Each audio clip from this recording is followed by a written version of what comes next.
Hey, I know you were going to be on. Okay, there we go. All right. No, don't start. Don't start. I'm about to start. I'm not doing anything bad. I know, but I'm about to start working. Okay, hold on. Chrissy, go paint. Give me a chance to get started. You guys can come in towards the end. What? Don't ever mess up most parts. Chrissy, I'm about to start working. Please let me do. Come in a couple minutes. All right. We can go in the room. All right. All right. Hi. Okay. So, y'all, we have my coach in the chat box. So today's live, we'll start out talking about health and wellness.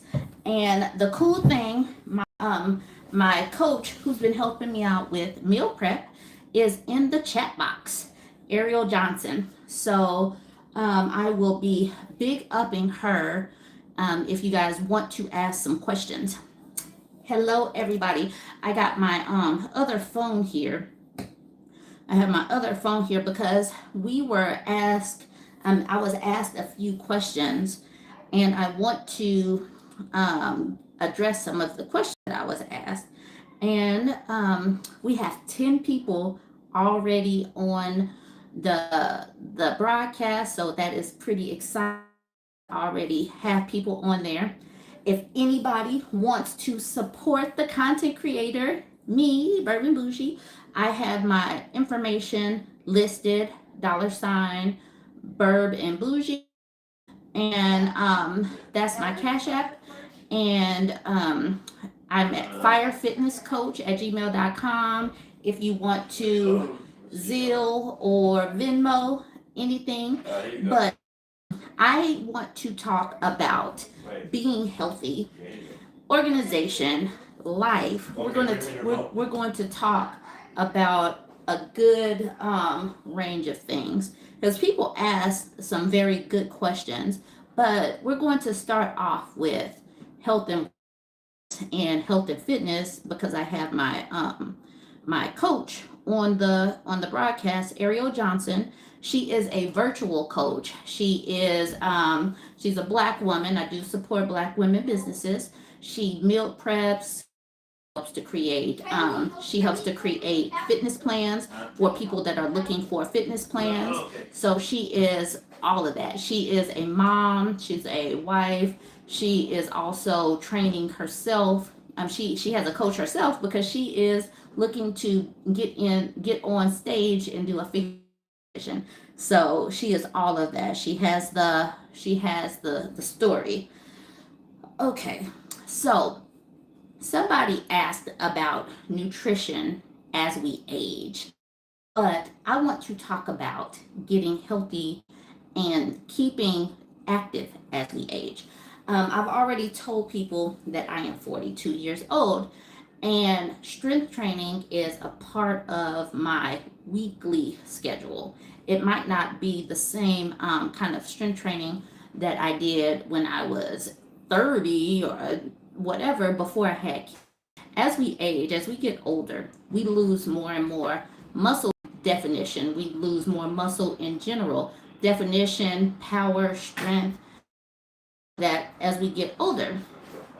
And you want to keep that on for many reasons, not just to wear tank tops, not just to have swimsuits on, but just for activities of daily living. You want to be able to go to the bathroom by yourself. You want to be able to, carry your groceries, go up and down stairs, chase kids. We're living longer, so you want to keep that muscle definition on you a little bit longer so you don't have to have help putting on your clothes, and so, like I said, Ariel Johnson, my coach, is in the comment section. If you guys have any questions for me, go ahead and ask them in the questions. But as we get older, once you start hitting, ladies, do not be afraid of the weights. Just don't. Because as we get older, once you start hitting your 30s and 40s, our metabolism already starts to drop as we get older. So then once your metabolism starts to drop and we're busy with life and stress and all of that stuff, then add on top of that, muscle does get older. Um, so you want to continue to do things like not just walking. Walking is cool, but you want to do things other than walking. You need to lift some weights. You need to do some squats. And it's not like you are not going to bulk up. I know some people end up doing I mean, thinking that that is definitely a misconception that people have, thinking that they're just going to get big or something like that, become a bodybuilder just as soon as you grab some weights. And that is not true. That's not how that works. Um, all of that. Balance is key. BurbNBougie is great with that. Yes. Ariel, someone wants to know, how does she overcome binge eating? So African Queen just asked that question. How do you overcome binge eating? For me, it is, creating habits, eliminating the triggers that you might have. Some of it could be mental. Um, some of it definitely could be mental. Do you have some that is like some kind of event that triggers your binge eating? That would probably be something that, maybe if you connect with her, she is in the chat, Ariel Johnson. Maybe you need a game plan, somebody to help you out with that, an accountability partner. But some of it could be mental. Like, is there a reason why you binge? Is it connected to any kind of trauma response, where you're needing some comfort, something that made you think of your grandmother, something like that? Yes, thank you so much. I tend to eat when I'm sad or stressed.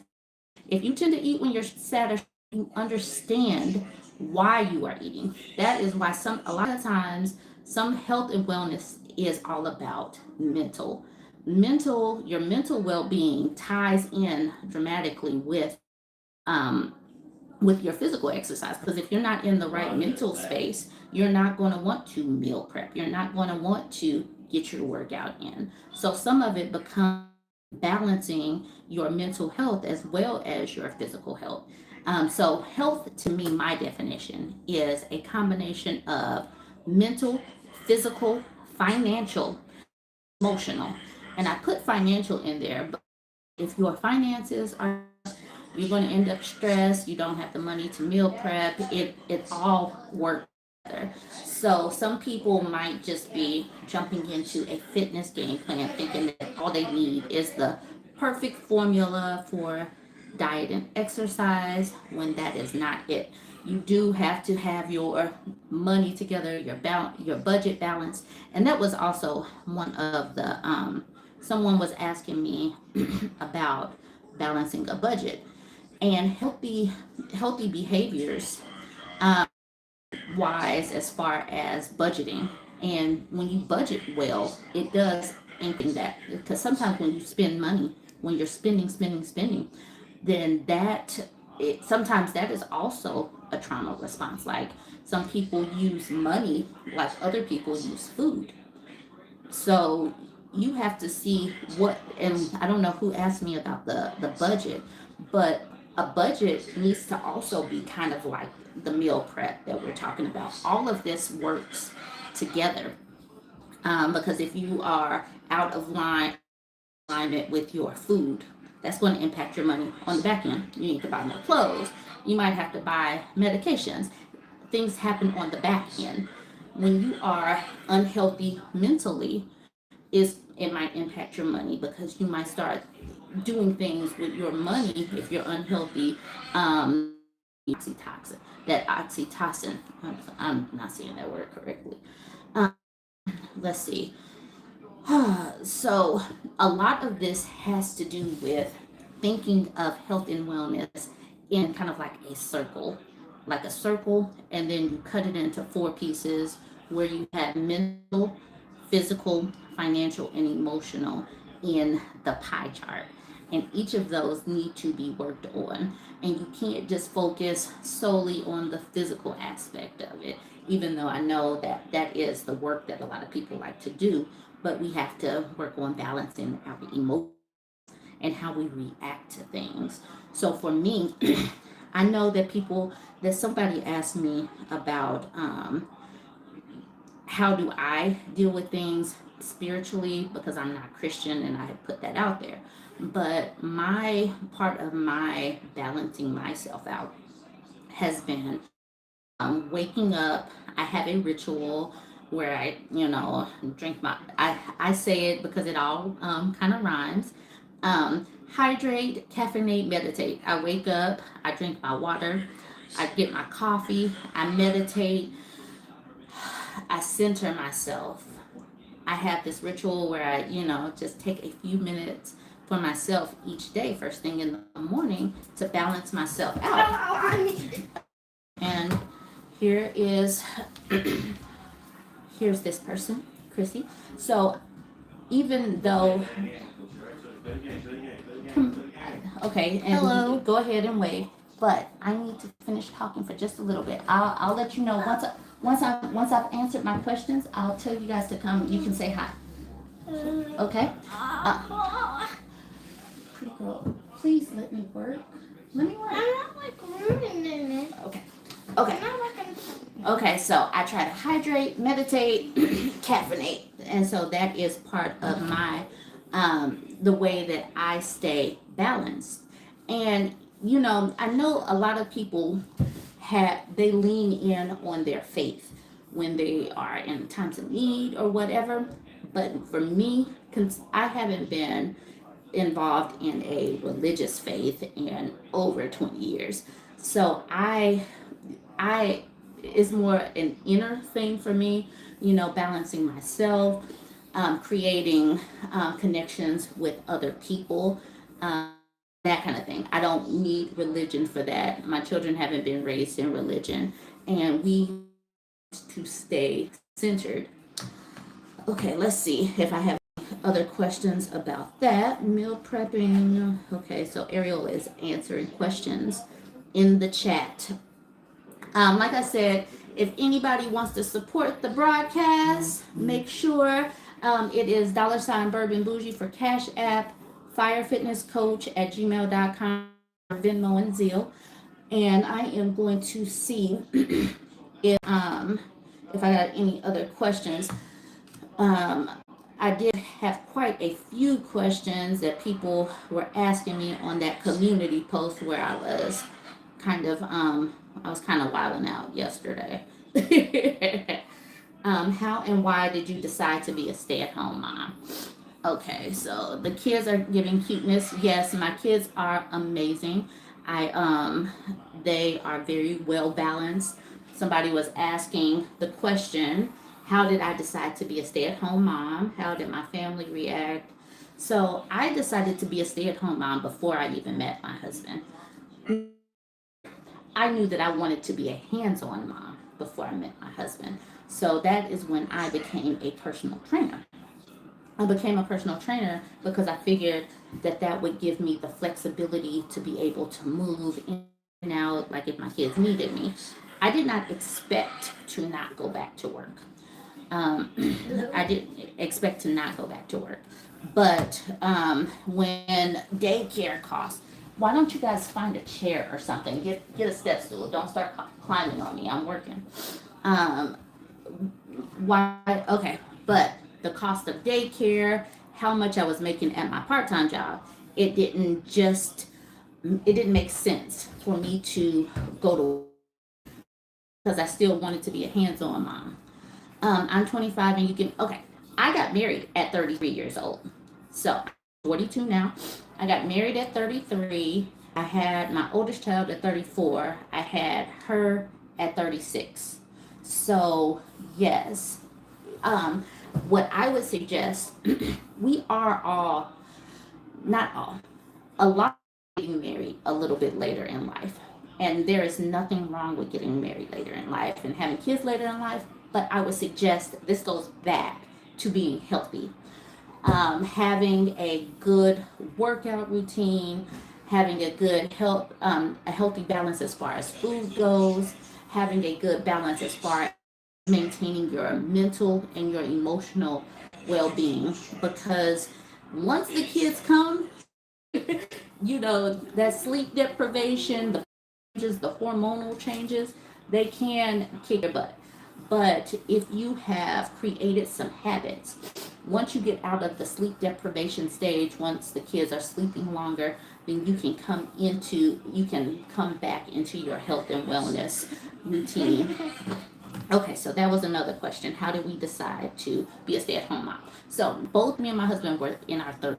So, what our parents didn't really matter because we were like fully grown adults by then. So nothing that we did as parents, people might have kind of given us a side eye because how many black stay-at-home moms do you know? But nobody really said anything. Okay, what's the next question? It would be great if you could share tips for how to. I don't really want to talk about Dusty's today. Okay, spiritual needs. That's what I was kind of addressing as far as in touch with myself and meditation. Woo, African Queen. I've been married for 9 years. That where to meet people is I'm not going to be the one to help out with that. Okay. Let's see. What else do we have? Sisterhood among black women when you are not a mother, wife, or Christian. So it depends on what you like to do. Before I got married, before I met my husband, and running and that kind of thing. So creating community, I have not found haven't had time, especially using social media to find connections. It was connecting through fitness. Okay. Do you have to complete paperwork to homeschool? So, and you need to check state to state what you need to do. For Illinois, not until the kids are a little bit older do you need to start thinking about things like that go on the transcript. But when you're homeschooling, when you're a homeschooling parent, you have to think about things like, just hitting those milestones, like have they learned the subject and that kind of thing. Okay, let's see what other questions I have on this. Can parents look at their kids now? I don't know about looking at your kids and seeing how they. Yes, team homeschool. Ariel is also a homeschooling mother as well, and her kids are actually older than mine, like teens, a teen and a preteen, I believe. This was a good one. This was um, someone was asking about protection, firearms, martial arts method, other weaponry, because we are in a time where things are dangerous outside. But I would say about, considering protection is first and foremost getting in. Can you, we might not all be versed in martial arts or weaponry, but can you get away to get to a safe spot if necessary? I mean, that's basics. Being able to sprint for 2 blocks just to simply get away. Oh man, I need a drink. Hold on. I just signed my kids up for Taekwondo, and I looked into it, and the classes. Make sure to like and subscribe to my channel, Mom's channel, Bird's channel, and Dad's channel. And also make sure to buy Mom's new mug. Okay. See, this is what I was saying. You were interrupting. Okay, so yes. So what was just to be able to get away. The stamina when you are learning how to sprint. At least if you are looking to protect yourself, you first and foremost need to be able to get away and at least get to a place of safety. Because even if you are some kind of martial arts